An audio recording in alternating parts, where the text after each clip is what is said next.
Attardé. So I'm going to present the paper Discrete Event System in Control in Max plus Algebra, Application to Manufacturing Systems. It's a work of master student Gabriel Freitas, who spent internship in the University of Angers. He is from the UFMG in Belo Horizonte. It's a joint work with my former PhD student from Honeycamp, Angers and Belo Horizonte. Max plus algebra is suitable to deal with control and observation of time event graphs. Different control strategies can be considered for control-based system: output state feedback controller, state estimation observer-based controller. This talk presents a surveyor-based different control strategies and a software tool yielding an efficient way for implementing in order to control an automated system. The paper will be organized as follows. First, we will consider, I will present the methodology overview, then I will recall specificity of dioid, in few words on how to model time event graph in a specific dioid called the Zmax of gamma. Then I will recall the control strategies which can be considered, and I will present an application on a conveyor belt system. Then to control a manufacturing system, the engineer has to model this system in a time patronage. The first step, most difficult for him maybe, and then he will transform this time patronage in a model in the submarine Zmax of gamma. This can be done in a systematic way, I will show you later. And then he has to feed a SCADA system with this model. The supervisory control and data acquisition will then compute the control law and implement it by communicating with a PLC, a programmable logical controller, in order to control the system. It is the architecture of the software. Now, then, before that, he needs then to model the system in the dioid Zmax of gamma. Then I will recall that in few words, the dioid theory. A dioid is a set with two binary operator, addition and multiplication. The main property maybe is that A plus A is equal to A. It's an idempotency of the addition, which leads to consider order relation in this set. A, B is smaller than A is equivalent to say that A plus B is equal to A. And this allows to solve equations such as x equal to ax or plus b, which admits a least solution A star b, where A star is a clean star operator defined here.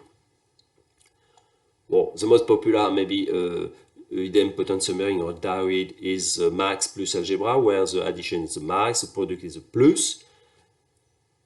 In this dioid, you can also solve another kind of equation by considering the residuation theory. It is inequality such as A times x smaller than b, which admits a optimal greatest solution, which is b divided by a, which can be computed.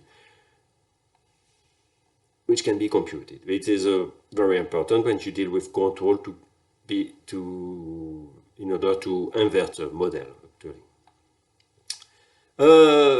Now I will recall that we consider time event graph, which are a subclass of time discrete event system, a subclass of time patronage actually, where every place Pi has exactly one upstream and one downstream transition.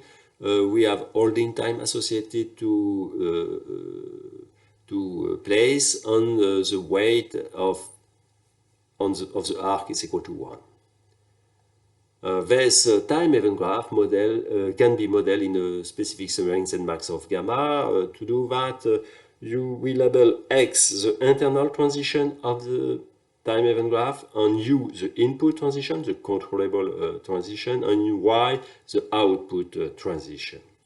And for each of these transitions, we consider the date of the firing numbered k for the transition label, for example, xy of k. Here, x1 of k will be the firing of the transition x1, the firing number k of the transition 1.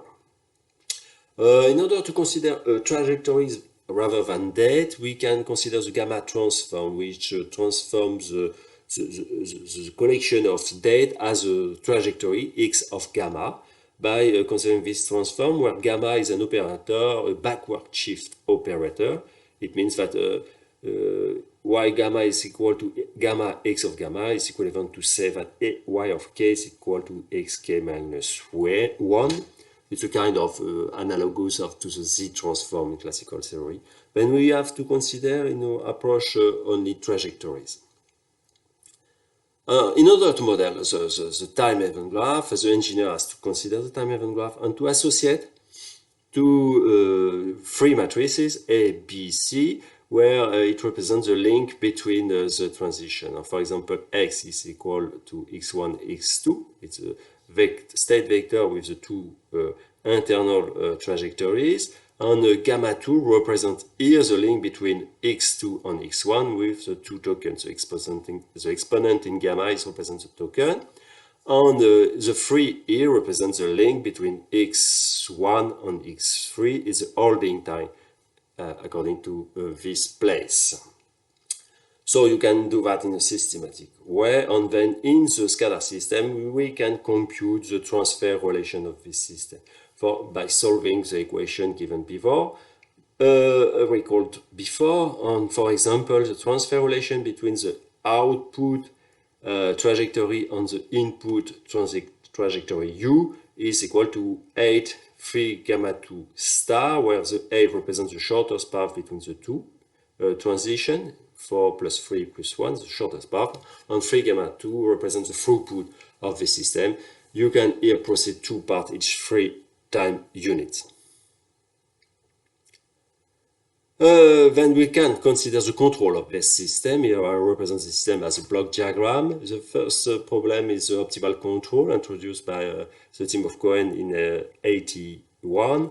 If we consider a trajectory Z, which is a desired output, it's an objective, it's a trajectory that we want to track. Is it possible to compute a control input in order to get an output y as close as possible to z while respecting the constraint y smaller than or equal to z? The optimal input is given by z left divided by c star b, and this optimal control is the greatest input. We achieve the inequality y smaller than z. The interpretation is the following. In manufacturing setting, z corresponds to the customer's demand, u the input of raw part in the system, while the output of processed part. The optimal control u up is the one which minimizes the internal stock while ensuring the customer demand is honored. Then it is optimal according to the just-in-time criterion. We put as late as possible the raw part in the system in order to achieve to respect the customer demand. This approach is with a drawback that it is a finite horizon strategy. You need to know all the trajectory before to compute this optimal control or to consider a receding horizon. If you want to work with an infinite horizon, you can consider an optimal filtering. In this case, you will add a filter in the front of the system, and you want to compute this filter in order that the control system match a reference model. It is a transfer matrix which represents the model to match. It's a model matching control problem. An optimal answer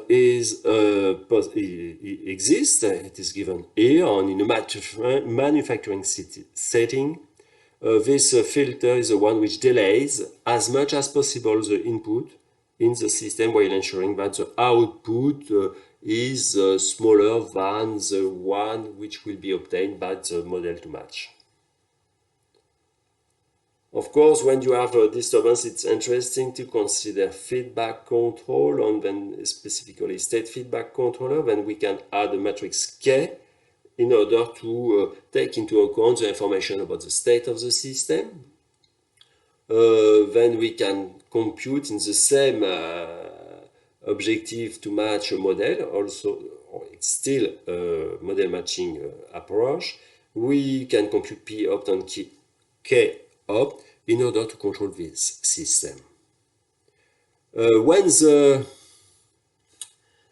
internal state is not measurable, which is quite frequent, we can consider a state estimation approach by synthesizing an observer.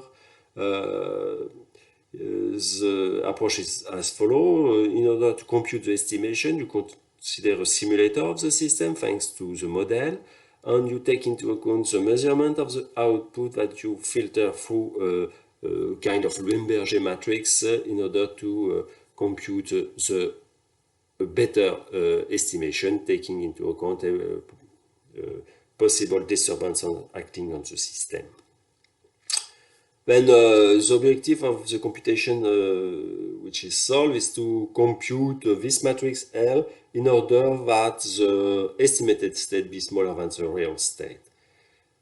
The optimal answer is given here, where we add if it exists a matrix S which represents where the disturbance can act on the system. Disturbances on this system can be considered as a machine breakdown or a delay in the feeding of material. Then we can merge the estimated state in order to develop an observer-based control approach, where now we feed the state feedback control matrix with the estimation state. We can show that the optimal answer for the matrix L, K, and P exists, and it is given here, and it will control in the system by thanks to the estimation of the internal state. In the paper, we have a small contribution which is about the realization of S matrix in an automatic way, because the computation is done by the software, and we need to realize the control in order to communicate with the PLC system. We recall that each entries of the optimal matrix obtained is periodic. Each entry is a periodic series that is something like that, where we have Pij, Qij, which are polynomial, and Rij star, or Rij is a monomial. And then we can develop each entry with a smaller state system in order to obtain a control law in a recursive way. So the platform of control is then, I recall, the engineer needs to give the model in ZenMax of gamma, and we feed the information in the SCADA system. And it's the first entry of the menu, and then he has to show the strategy, optimal tracking, state estimation, state feedback control, observer-based control, and all is done in an automatic way. To show you an illustration on a conveyor belt system which is available at the University of Angers. This system transports pallets on a ring, and the system is controlled thanks to buttons which control the flow of pallets on the system. So this system, here you have the circuit, the buttons, the sensor. Mariano Gonçalves from UFMG gave a model, a time-trinet model of a system with 24 states, 10 control inputs, 10 measure output. And we deal with an experiment about 6 hours, where we compare the behavior with as soon as possible control, C star B, and feedback control. And the result is that we earn 20% of waiting time in the front of button when we apply the just-in-time control strategy. Then, to conclude, I would say that with this software platform, it is easy to implement this control strategy. Some improvement, where to go now, some improvement on the state estimation is possible. It is the work of Guillaume Vink, which is in process, and we can enlarge the model that we can consider on controlling a system with sharing resources. It will be presented by Germano Szafaszek on Friday. And we can also consider enlarge the model consider wait time event graph on the state estimation problem which is the work of Johannes Frank, both are PhD student from TU Berlin. Thanks for your attention. If you have some question, I give here some piece of literature.